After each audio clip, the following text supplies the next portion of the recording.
Hi, I'm Ivan Zoot, I'm clipperguy, and welcome to another technical education video. In this one, we're going to explore the asymmetric pompadour, the single hottest haircut in men's haircutting today. It's a classic tapered men's haircut inspired by very classic 20s, 30s looks, lots of heavy top length, asymmetric on top, hard, clean, distinct parting, beautiful tapering through the back and sides. Let's take a look at the steps and the classic skills involved in creating this world-class look. Popular today, popular 80 years ago, and it's still going to be popular long after this video has been watched a million times. Here we go with the necessary cutting steps.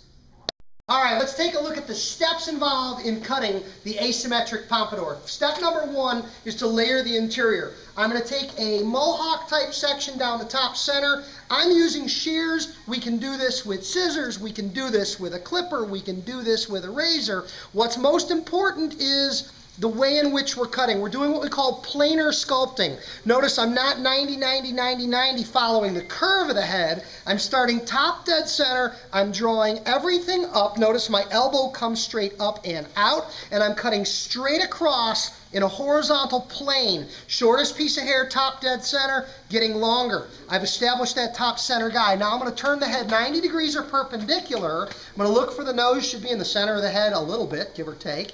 I'm going to comb it up. There's my guide. And again, elbow out, horizontal position, cutting straight across. This is what we call planar sculpting. I'm cutting in a plane that extends out. I call that widening my guide. Straight out and across. We're not 90, 90, 90 following the curve of the head. Once the guide's been widened, I will part down the center. At this point, if you've paid attention, there's guide on either side of the center parting. I draw all the hair up and cut it straight across. I draw all the hair up and cut it straight across, literally until I just run out of hair. Don't follow the curve of the head. If we were to hang him upside down by his ankles, as his hair came straight up off his head, we'd have that hair cut in a flat, horizontal plane over the top of the head. Famous words in haircutting education: I cut this side, repeat on the opposite side.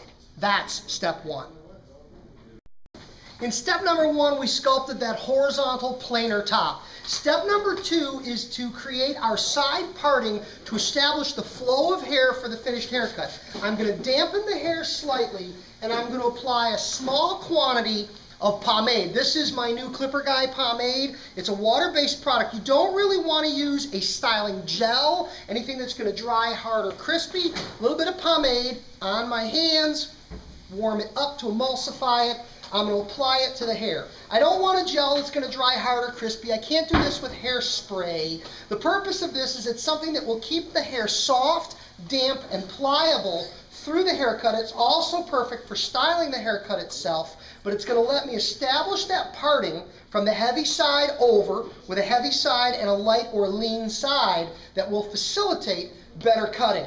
Apply the pomade. Now I'm going to come in, I'm going to establish my parting. You can part this wherever you want. I'm going to part it for this particular cut classic high on the left side, in which case it will be right about even with that left pupil. And I want to get a clean, distinct parting, taking the time. You'll see some of these finished haircuts will even have the parting etched in with a trimmer or etched in with a razor. I won't be doing that on this haircut because of, obviously it is a mannequin, but I want to establish the flow of hair using that product. If the product's not going to sit or stay where I want it, I might even dampen the hair and apply a little more. But this is really going to give me that classic barbered look with that long and heavy top that will be asymmetric when I'm finished. This is the look I'm after to establish my top by setting in my parting nice and clean and applying pomade to give the hair some tack, some grip, or some hold. That's step number two.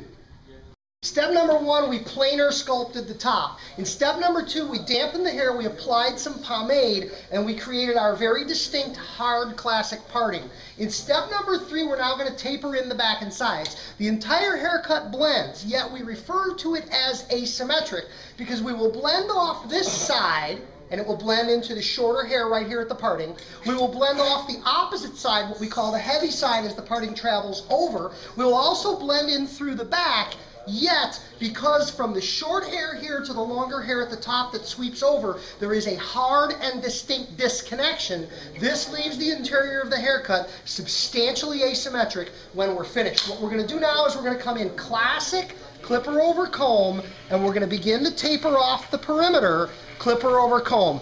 Ultimately, we're going to go so low in through here as to be direct cutting blade on the head. And notice I'm starting to get that feel just here in the corner for the demo, because I won't live video the entire cutting process. But we're going to blend up and in. Notice this is going to blend up and in. I'll rough in some of my perimeter with my trimmer, with my clipper. I'll fine tune it with my trimmer later. But we have some opportunity in through the back and sides of the head for some artistic license or creative decision making. How much hair are we going to leave in through the crown? You can see where we finished layering in through the top, and as we come in clipper over comb, we look to blend up and into that. But we are going to be taking this bottom substantially short as we sculpt out through here. I could put a guard on the clipper if I wanted to maintain a little more length. Notice I support my clipper in one hand and on one hand. Balance, stability, and control. I'm getting much closer here than I would over comb, and I'll take over where that leaves off, blending up into the top. I come in at an angle. Classic clipper over comb. The comb is held at an angle, cross-cutting. I'm trapping the hair in the teeth and I'm coming in across. I might use up-cutting to fine-tune or finesse the taper where necessary, but the majority of my clipper cutting is done cross-cutting technique as I polish in that surface. I'm going to continue working around, finishing out this side and through the back, and then we'll cut the other side. We will show you some of the other side so you can see how we blend into the longer interior top. We're still in step 3 here. We're tapering. If you look over my shoulder, you can see we've got a beautiful, beautiful tapered finish in behind the ear. We've got a beautiful taper in the corner. There's a little bit of weight left, but this is the light side and definitely blended. And I carried this side all the way through to about the center back. Once I transition into the opposite side, this is now the heavy side. I have significant contributing interior weight coming over from the parting towards this side. I'm going to do the same thing here, but I'm going to focus on keeping my taper a little bit lower. I can always go higher later and take more hair off, but if I take too much hair now, I can't put it back on. So I'm going to be a little more conservative down here with this side as I blend it up and in, because this is the side where, while it will also blend into the tapered perimeter, this will be the heavy side. I'll taper through this side. We'll take a look at it when we're done, and that will complete step number 3. Still in step number 3, just want to take a minute to point out, notice we've carried that through now, we've moved past the curve of the head, we're moving into this side, and you can see the weight from some of that contributing length on the opposite side. Remember, with classic clipper over comb, always keep the comb at an angle, handle up, nose down. Remember, dark hair, light combs, light hair, dark combs. You can't cut what you can't see. Contrast, you know, these are some of the principles of hair cutting. I probably mentioned them in a video hundreds of videos ago, million views ago, but they're classic principles that remain unchanged. This stuff is just going to stay the way it is as long as I'm ever sharing hair cutting with you guys. So we're going to continue on now, and I'm going to finish step 3 by tapering in this last corner to leave that interior weight. We're going to come in again at an angle. We're going to work from low to high. Notice I'm rolling or exaggerating the roll of the comb because I'm leaving that length, and I'm taking my time to see how's that going to fall and blend. Notice I segregate that front fringe. I push that up and out of the way. I don't want to cut it. I want to leave it longer. It will lay over. So I'll comb it forward. I'll put it out of the way for now, because once I cut it, it's gone. I can't put it back. And if I think I'm going to want it later, I might want to save, preserve, or conserve it for later when I can make that decision. I'll continue tapering up this side to blend up and in to the heavy side.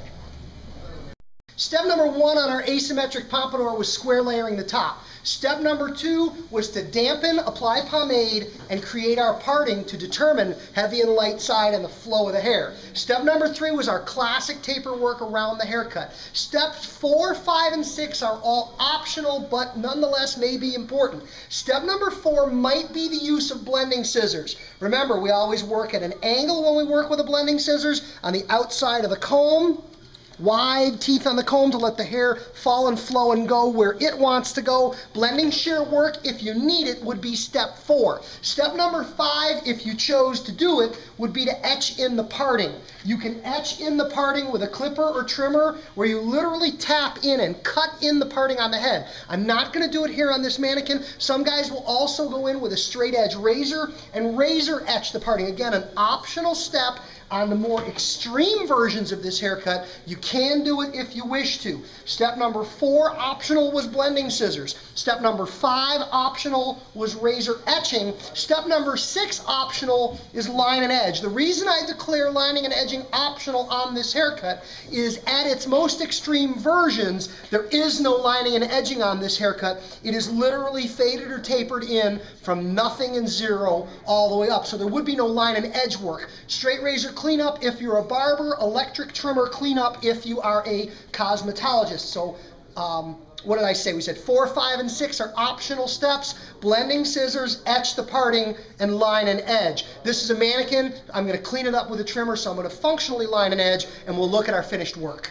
Okay, here we go. Here's our asymmetric pompadour, classic men's haircut, the hottest thing right now in haircutting, in 6 steps. 3 necessary, 3 optional. Quick review. We square layered the top all the way around. We created our parting and parted over the hair after applying a classic lightweight water-based pomade. Then we went in and tapered. We tapered tight all the way up and in. Both sides blend, yet it's asymmetric. Here at the parting, there's a distinct disconnection, a huge jump from that piece of hair to this piece of hair on the other side of the parting. Those were the 3 necessary steps. The 3 optional steps were blending scissors if necessary to refine the taper, etching or lining hard in the parting if, as a creative stylistic option, you chose to do that, and lining and edging if you did not have a beautiful 0 elevation taper on the back and sides. That's the steps necessary to create this look. Thanks for watching. Don't forget to like this video. Don't forget to subscribe to my channel. All the other social media outlets, you know I'm there. Clipper Guy, appreciate you. Have a great day.